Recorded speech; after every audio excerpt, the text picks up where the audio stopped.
For our second meal using the batch cooked ground beef, we're going to be making tacos. So we're going to grab a skillet.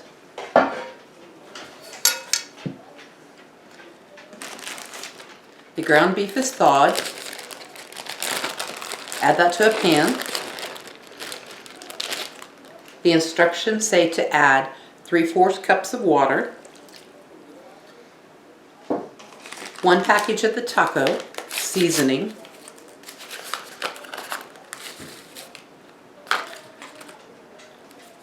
mix, and then let's simmer on the stove.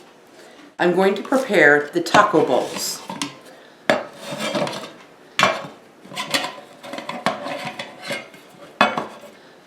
going to take some tortillas, place them in the taco bowls, kind of push that down.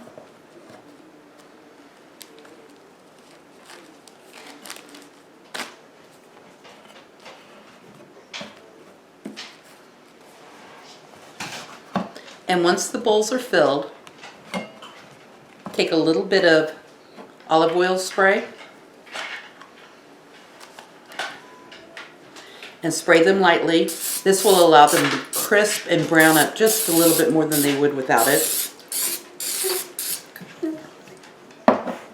I'm going to put these in a 350-degree oven on a baking sheet and cook them for about 5 to 10 minutes. This is something you really want to keep an eye on because once they start to crisp up, it goes pretty fast. So let's take a look at everything we need for taco bowl night. The bowls are done, ready to be filled.